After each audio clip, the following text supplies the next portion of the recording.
हाय तुमसे मिलके दिल का है जो हाल क्या कहें। सोनू निगम का संगीत का सफर सिर्फ करियर नहीं बल्कि दिल को छू लेने वाली कहानी है।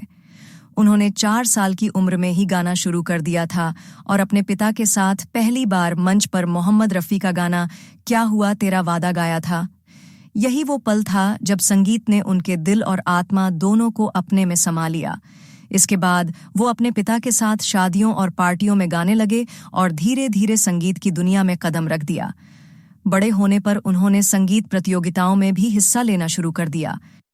19 साल की उम्र में वो गायकी को अपना पेशा बनाने के लिए अपने पिता के साथ मुंबई आ गए और उस्ताद गुलाम मुस्तफ़ा खान से शास्त्रीय संगीत की शिक्षा ली। शुरुआत में सोनू को अपनी पहचान बनाने के लिए काफी संघर्ष करना पड़ा। टी सीरीज के गुलशन कुमार ने उन्हें मौका दिया और रफ़ी के गाने गाने को कहा तो सोनू ने अपनी गायकी को नई दिशा दी। उनका पहला गाना 1990 में आई फिल्म जानम के लिए था, जो कभी रिलीज नहीं हुई, लेकिन इसके साथ ही उन्होंने पार्श्व गायन की ओर पहला कदम बढ़ा दिया। फिर 1992 में उन्होंने दूरदर्शन के धारावाहिक तलाश के लिए गाना गाया और 1993 में उन्होंने फिल्म आजा मेरी जान के गाने ओ आसमान वाले जमीन पर से बॉलीवुड में एंट्री की।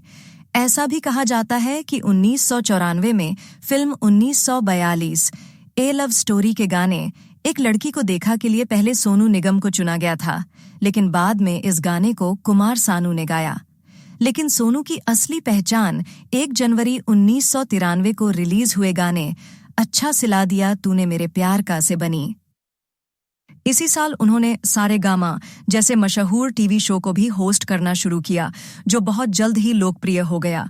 1997 में फिल्म बॉर्डर के गाने संदेशे आते हैं ने सोनू निगम को और भी ज्यादा लोकप्रिय बना दिया। संदेशे आते हैं हमें तड़पाते हैं। 1999 में उनका सोलो एल्बम दीवाना रिलीज हुआ, जिसने उन्हें एक नई पहचान दी। अब मुझे रात दिन तुम्हारा ही ख्याल। इसी साल उन्होंने फिल्म परदेस का गाना ये दिल दीवाना गाकर संगीत की दुनिया में अपनी अलग जगह बनाई और मोहम्मद रफ़ी के नक्शे कदम पर चलते हुए अपनी अलग पहचान बनाने में सफल रहे।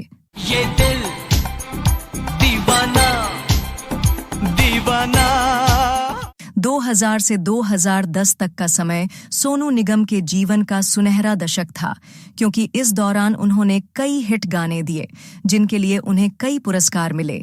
सूरज हुआ, मध्यम और पंछी नदिया पवन के जैसे गाने इस दौर के सबसे प्रसिद्ध गाने थे। फिल्म साथिया का टाइटल ट्रैक ने सोनू को पहला फिल्म फेयर अवार्ड दिलवाया। 2003 में कल हो न हो गाना उनके करियर की सबसे बड़ी सफलता साबित हुआ। इस गाने के लिए उन्हें 2 पुरस्कार मिले, फिल्म फेयर अवार्ड और राष्ट्रीय फिल्म पुरस्कार। 2010 में सोनू निगम ने 30 मार खान का टाइटल ट्रैक 54 भाषाओं में गाया। इसके बाद उन्होंने चोरी किया रे जिया और आए जनानी जैसे गाने गाए और 2011 में ब्रिटनी स्पीयर्स के साथ आई वाना गो गाया। उनका संगीत करियर भारत और अंतर्राष्ट्रीय स्तर पर सफल रहा और वे कई शोज में जज भी रहे। सोनू निगम का जन्म 30 जुलाई 1973 को फरीदाबाद, हरियाणा में हुआ। उनके पिता अगम निगम एक गायक हैं और माता शोभा निगम गृहिणी थीं। उनकी 2 बहनें मीनल और निकिता हैं। सोनू निगम का संगीत का सफर जितना प्रेरणादायक है, उनकी निजी जिंदगी भी उतनी ही दिल को छू लेने वाली है। एक कार्यक्रम के दौरान उनकी पहली मुलाकात मधुरिमा निगम से हुई थी। जब पहली बार उनकी नजरें मिलीं तो ऐसा लगा जैसे वे एक दूसरे के लिए ही बने हैं।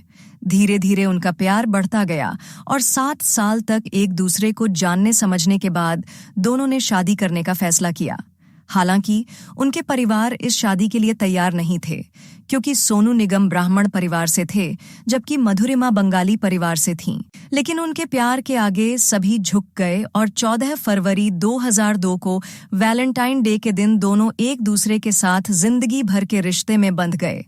उनकी शादी धूमधाम से मनाई गई और इसमें बॉलीवुड के कई सितारे शामिल हुए। अब उनकी जिंदगी में एक प्यारा सा बेटा है जिसका नाम नवान निगम है। सोनू निगम की जिंदगी से यही सीख मिलती है कि अगर दिल में सच्चा प्यार और जुनून हो तो कोई भी मुश्किल आपकी राह नहीं रोक सकती। उनका संगीत और उनका प्यार दोनों ही दिल को छू लेने वाले हैं।